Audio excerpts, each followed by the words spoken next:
अब आपको एक खास रिपोर्ट दिखाते हैं। जिन 9 आतंकी ठिकानों पर हमला हुआ उसे ठीक से समझने के लिए हमने अपने न्यूज रूम में एक वॉर रूम तैयार किया है और उस वॉर रूम में एक सैंड मॉडल भी तैयार किया है। आप इस मॉडल के जरिए और हमारे एक्सपर्ट के जरिए समझ जाएंगे कि भारत ने कैसे और कहां कल रात को 1:05 से 1:30 के बीच में स्ट्राइक की थी। पूरा पाकिस्तान जिससे दहल उठा था। आइए चलते हैं मेरे सहयोगी चंदन भारद्वाज के पास। चंदन, बहुत बहुत शुक्रिया सुमित। और देखिए, हम इस वक्त मौजूद हैं एनडीटीवी इंडिया के वॉर रूम में और ये सैंड मॉडल है हमारे सामने और हम सांकेतिक तौर पर अब दर्शकों को यह बताने की कोशिश करेंगे कि आज जिन 9 आतंकी ठिकानों को चुनकर मिसाइल से टारगेट किया गया, उनके पीछे की क्या वजह रही और क्यों इन्हीं कैंप्स को जो है वो चुना गया है। सबसे पहले शुरुआत हम करते हैं। मेरे साथ इस वक्त major general retired Ashwini Shrivas sir भी मौजूद है। बहुत बहुत स्वागत है सर आपका। Thank you. और हम पहले कैंप से शुरुआत करेंगे। पहले 2 कैंप्स जो है वो सबसे इंपॉर्टेंट कैंप्स रहे, जहां सबसे ज्यादा डैमेज जो है वो बताया गया हुआ है, जिनमें पहले नंबर पर है मरकज़े सुभान अल्लाह, जो कि बहावलपुर में है और ये 100 किलोमीटर अंदर है। इसके अलावा मरकज़े तैयबा मुरीद के जो कैंप है, ये दोनों कैंप्स सर, इसकी क्या रेलेवेंस इंपॉर्टेंस रही और क्यों इन दोनों को जो है वो चूज किया गया, मैं चाहूंगा आप हमारे दर्शकों को बताएं।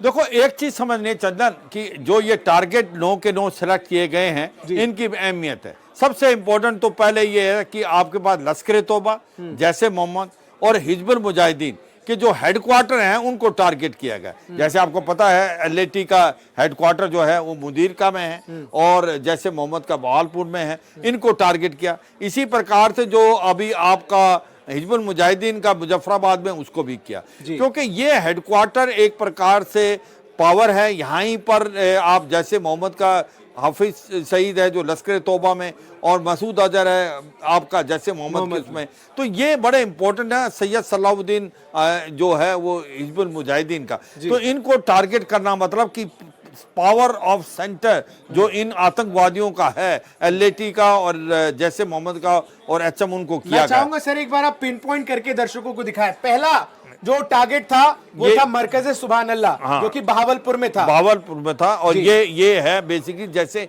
मोहम्मद का, ठीक है। और इसी प्रकार से जो मुदीरका में है वो जो था मरकज़े तैयबा, हाँ, ये एलएटी का था, ठीक है। और ये दोनों को बहुत जरूरी था इनको हिट करना।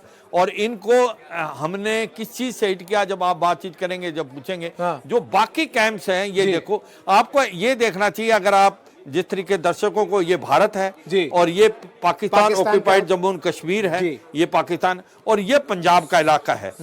पाकिस्तान ने कभी ये नहीं सोचा था कि भारत जो है पीओके के साथ आईबी भी क्रॉस कर लेगा, क्योंकि आईबी में है और ये जो हैं इनके दोनों के जैसे मोहम्मद और लश्कर तौबा के जो ट्रेनिंग जो हेडक्वार्टर हैं वो पंजाब में है, उनको भी हिट किया गया क्योंकि इनकी अहमियत है। ये क्यों सेलेक्ट किए गए, ये जो है ट्रेनिंग एरियाज है, ये लॉन्च पैड्स रहे हैं। नहीं, लॉन्च पैड जो होते हैं वो लाइन ऑफ कंट्रोल के 1-2 किलोमीटर के नजदीक होते हैं। लॉन्च पैड टेम्परेरी होते हैं, वहां पर ज्यादा देर, 1-2 दिन से ज्यादा देर टेररिस्ट नहीं रखते। ये ट्रेनिंग एरियाज हैं, इनके अंदर ट्रेनिंग की जाती है। स्टेजिंग एरिया भी हो सकते हैं।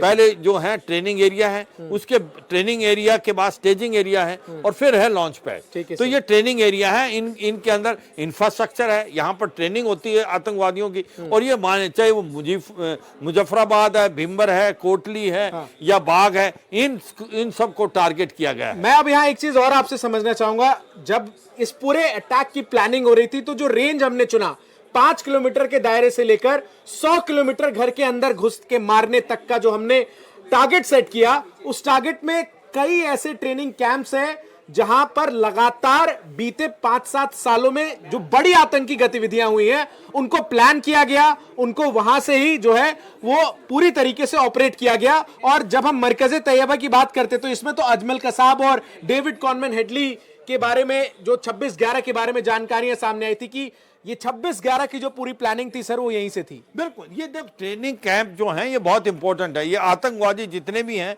इन्हीं ट्रेनिंग कैंपों में जो ट्रेन हुए हैं, इसमें कोई शक नहीं, और इसीलिए इनको सिलेक्ट किया गया है। मगर ये तो मैंने बताया जो लश्कर तौबा और जैसे मोहम्मद का हेडक्वार्टर है वो तो इंपॉर्टेंट है ही है आपके लिए, और इसी प्रकार हिजबुल मुजाहिदीन का मुजफ्फराबाद में आपने उनके पावर सेंटर को हिट किया है, आपने उनको एक प्रकार नस्ताभूज कर दिया है। और दूसरे जो आपको मैं बताया ये ट्रेनिंग एरिया या स्टेजिंग एरिया, इनके अंदर ये इन्हीं ट्रेनिंग कैंप्स में ही ये जो आतंकवादी भारत के अंदर ऑपरेट कर रहे हैं ये इन्हीं में से जो है ट्रेनिंग की है। सर एक अब इंपॉर्टेंट सवाल ये है, इतने एरियाज को हमने टारगेट कर लिया है, ये 9 एरियाज है, बार बार अब बातें ये भी कही जा रही है कि अगर पाकिस्तान ने अपने आप को नहीं सुधारा तो अभी ऑपरेशन सिंदूर .1 जो है वो भी हो सकता है। देखो ये सच्चाई है तो फेज 1 है, ये ऑपरेशन सिंदूर का फेज 1 है। अगर पाकिस्तान कोई और हरकत करता है या तो वो कुछ मान लो आपके ऊपर रिटेलिएट करने की कोशिश करता है तो भारत बहुत सख्त जवाब देने वाला है। और ये सच्चाई है कि ये सोचो कि इन ट्रेनिंग कैंप्स को आपने बर्बाद कर दिया और पाकिस्तान इसके बाद मान जाएगा, ये शायद नहीं। क्योंकि देखो पाकिस्तान की जो पॉलिसी है ब्लीड इंडिया विद 1000 कट्स, ठीक है, वो एक प्रकार से आतंकवादियों को पालता भी है पोसता भी है। क्योंकि सच्चाई है हर देश के पास आर्मी है और पाकिस्तान में आर्मी के पास देश है, तो ये पाकिस्तान की जो फौज है वो इतनी जल्दी बदलेगी नहीं। मगर ये सच्चाई है जो अब हमने इनको डिस्ट्रॉय कर दिया है, इनको फिर काफी टाइम लगेगा। पाकिस्तान को अब समझ आ गई है कि आतंकवाद का जिसका साथ ले रहा था वो अब वो काउंटर प्रोडक्टिव है। तो सुमित आपने देखा किस तरीके से जो पूरी चीजें हैं वो यहाँ पर एक्सप्लेन सर करते हुए नजर आए, और इसमें सबसे महत्वपूर्ण ये भी था कि किस तरीके से इन तमाम कैंप्स को लेकर जो बातें थी सर, उसमें एक और महत्वपूर्ण चीज, एक चीज और अश्विनी सर आऊंगा मैं आपके पास, बड़े अच्छे से आपने पूरी इस चीज को समझाया, और जनरल सिवाज का भी शुक्रिया अदा करना चाहेंगे हम इस पूरी बातचीत के लिए।